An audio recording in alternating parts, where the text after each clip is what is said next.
mana mantan.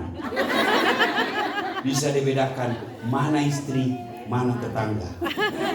Coba bayangkan kalau tidak bisa dibedakan, Bu. Kartu. Kenapa lain rasanya di mana?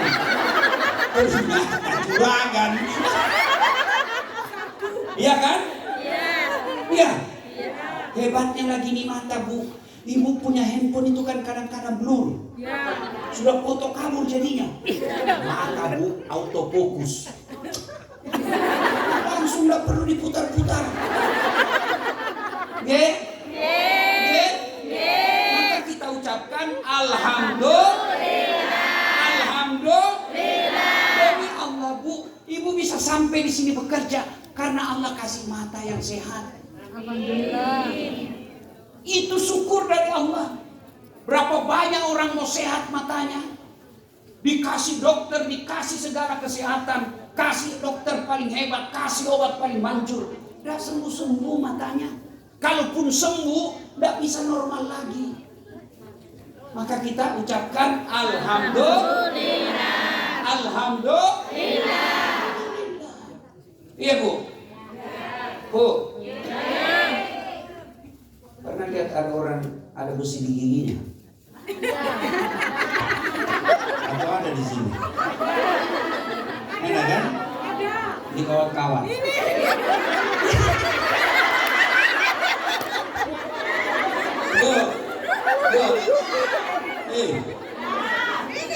Mas Kasar itu yang paling bagus katanya bikin kawat itu 40 jutaan. Satu kali umroh, Bu, dia cuma pasang di giginya. Apa itu kawat yang mahal? Tidak.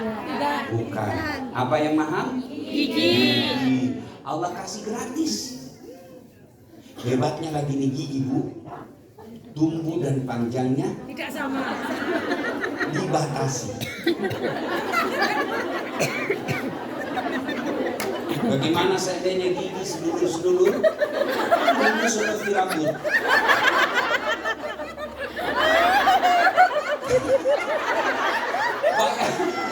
Saya yakin Ibu pasti skip dan unfollow saya seandainya. Iya kan, Bu? Ya.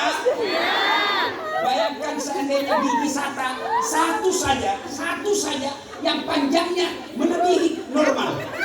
Bagaimana kita mau makan? Iya toh? Iya toh?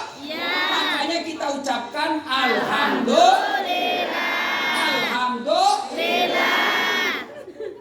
Masya Allah. Maka jangan selalu mengeluh.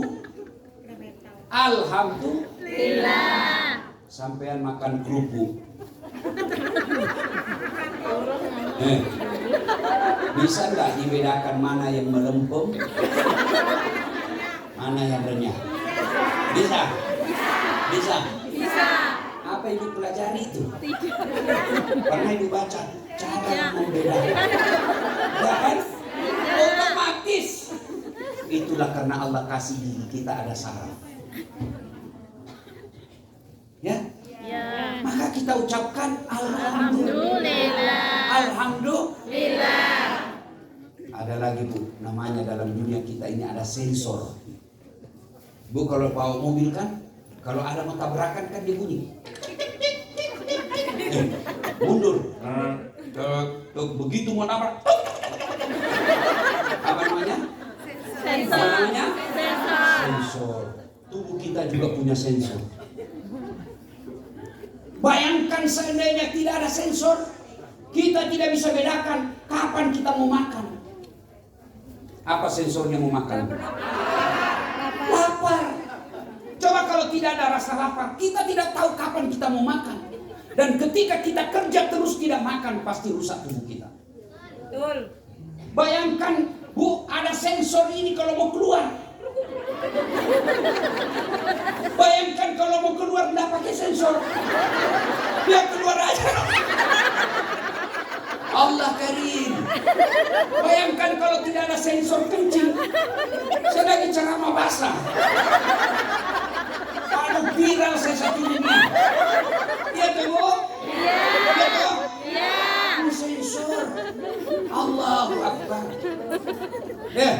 Bu. Maka kita ucapkan alhamdulillah. Alhamdulillah. Berarti nikmat kesehatan. Lalu ketika kita berdoa Bu, wa afiatan fi Jasad. Kenapa kita katakan sehat wal Afiat. Kenapa tidak cukup katakan sehat saja? Ini kan tangan kita sehat, kaki kita sehat, mata kita sehat. Tidak cukup, harus afiat. Manfaat. Apa itu afiat Ustaz? Manfaat. Matanya sehat, bisa melihat, tapi dia nonton ceramah. Itu afiat namanya.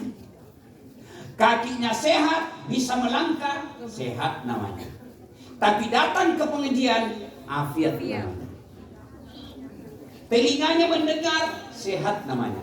Tapi dengar dakwah, afiat namanya. Maka Ibu, sehat penting, afiat juga penting. Ibu? Ada kerja, tubuh sehat, cukup? Tidak. Karena ada orang Bu, sehat, terkenal, gagah, cakep, raja, tapi tidak punya iman, menjadi hina di hadapan Allah, dihinakan oleh Allah. Bagaimana cara Allah menghinakannya? Ditulis dalam Quran, dia haram masuk surga. Kalau sampean semua masih 50-50, 50 harapan masuk surga, 50% masuk neraka. Ya? Tapi ini sudah dicatat haram masuk neraka, haram masuk surga. Ini Fir'aun namanya. Fir'aun haram masuk surga. Padahal dia terkenal, kaya, sehat. Tapi karena tidak ada imannya, haram masuk surga. Bahkan Allah melaknat Fir'aun sampai sekarang. Tidak ada manusia yang suka itu Fir'aun. Mana buktinya? Sampai sekarang tidak ada satupun ibu-ibu mau kasih nama anaknya Fir'aun. Iya kan? Iya. Berarti yang paling penting bukan gagah, bukan raja, bukan kaya, bukan populer, tapi sebaliknya Bu, ada perempuan hina di hadapan manusia waktu itu. Dia budak, beda dengan ibu. Mohon maaf ya, ibu namanya pekerja migran. Babu. Nah.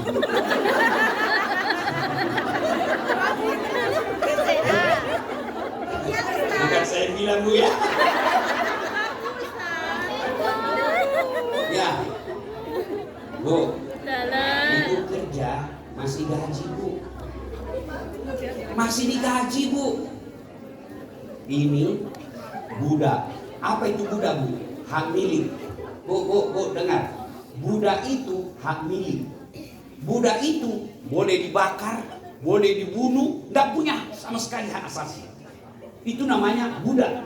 Kalau itu yang ibu sebut tadi, ini masih digaji. Iya toh? Ya. Masih bisa berhenti. Bekerja namanya. Iya. Ya. Ini budak namanya. Apa tugasnya? Menyisir anaknya Fir'aun. Tadi satu raja, satu hamba sahaya, budak. Disisir rambutnya. Jatuh sisirnya. Lalu ini Masita berkata, La ilaha illallah. Tiada Tuhan selain Allah. Dengar anaknya, Masita, apa maksudmu? Tiada Tuhan selain Allah. Iya, Tuhan saya Allah. Bapak saya, bapakmu raja, bukan Tuhan. Saya lapor kamu. Silakan. Kamu tidak takut? Siapa yang takut? Lapor anaknya Masita. Tapi dalam hadis bukan tapi. supaya ibu gampang ya. Ini Masita mengancam stabilitas ketuhanan papi. Maksudnya apa? Masa dia katakan papi bukan Tuhan, papi hanya raja? Ah, betul, iya. Panggil Masita. Adili, dinyatakan bersalah. Hukumannya apa? Masita, kalau kau tidak merubah keyakinanmu la ilaha illallah, tiada Tuhan selain Allah, saya rebus kamu. Silakan. Anaknya tangkap. Pancinya besar bu, mendidih airnya. Bayangkan manusia bisa masuk, betapa besarnya itu kualinya. Masukkan anaknya. Kata Firaun, Masita, ibu macam apa kamu? Masa kau biarkan anakmu itu? Kau tidak sayang sama ibumu? Apa kata Masita? Firaun, jangan kau ajari saya soal sayang. Tidak mungkin saya tidak sayang anak saya. Dia 9 bulan dalam kandunganku. Saya lahirkan antara hidup dan mati. Tidak mungkin saya tidak sayang anak saya. Tapi Firaun, cintaku kepada anak tidak boleh mengalahkan cintaku kepada Allah Subhanahu wa taala. Nakku, saya cinta kau. Kita ketemu di surga kelak. Goodbye, Daily. Nggak ada ini dalam buku. Ini tambah-tambah. Menggelepar anaknya, mati. Firaun giling kepala, masuk. Luar biasa Masita. Tes lagi suaminya, panggil suaminya. Masita, suamimu pun saya rebus. Kalau kau tidak mau ubah keyakinan, silakan. Suami macam apa kamu, istri macam apa kamu? Masa kau tidak sayang sama suamimu? Firaun, jangan kau ajari saya soal sayang kepada suami. Tidak mungkin saya terima lamarannya kalau saya tidak sayang dia. Tapi sayangku kepada suami tidak boleh menyayangkan salahku kepada Allah Subhanahu wa taala. Bang, maafkan saya cinta kau bang, tapi cintaku tidak boleh mengalahkan cintaku kepada Allah. Goodbye my darling. Menggelepar. Kata Firaun, biasa ini Masita. Akhirnya apa kata Firaun? Masita, sekarang giliranmu. Pasukan, ikat Masita. Apa kata Masita? Firaun, tidak usah kau ikat saya turun sendiri. Dia turun ke kuali, mati anaknya, direbus suaminya meninggal, dirinya pun menggelepar mati karena rebusan air. Tapi tetap la ilaha illallah. Apa balasan Allah? Ketika Nabi Isra Mi'raj, Nabi mencium ada wangi sekali sampai Nabi terpesona.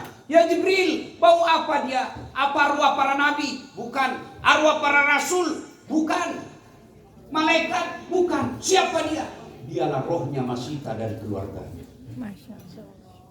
Oh, Masita rela mengorbankan segala-galanya untuk iman. Jangan sampai ibu mengorbankan segala-galanya, mengorbankan iman untuk mendapat segala-galanya. Ulang, Masita mengorbankan segala-galanya untuk mendapatkan kekuatan iman. Jangan sampai ibu korbankan iman untuk mendapatkan segala-galanya. Bu, nah sekarang para perempuan yang datang merantau ke sini, jadilah Masita. Jadilah Masita. Masita pekerja, tukang sisir, ibu juga pekerja. Apa artinya? Gosok WC jauh lebih berarti bu, jauh lebih mulia daripada pejabat kita di Indonesia yang menyengsarakan.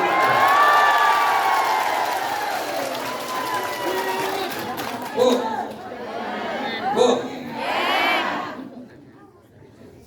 itu pejabat-pejabat kita yang ada di tanah air nanti akan bertanggung jawab di hadapan Allah jika datang ke sini.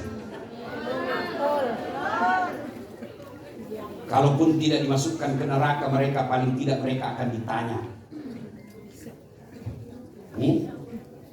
Ibu kalau ditanya polisi meskipun tidak dipenjarakan stres. Ya bu ya. Kawan saya kemarin itu ditanya di imigrasi stres dia. Padahal belum di penjara tuh. Baru dimasukin bui dia sudah stres. Ditanya, Baru ditanya itu. Begitu juga nanti di akhirat, pejabat-pejabat yang membiarkan rakyatnya datang merantau ke sini, padahal mereka perempuan yang harus dilindungi. Mereka punya tanggung jawab melindungi rakyat Indonesia dari Sabang sampai Merauke, tapi dibiarkan rakyatnya datang cari nafkah di sini, padahal kita sendiri negara yang kaya. Mereka akan bertanggung jawab. Kalaupun tidak masuk neraka, mereka akan ditanya, dan pertanyaan itu akan merepotkan mereka.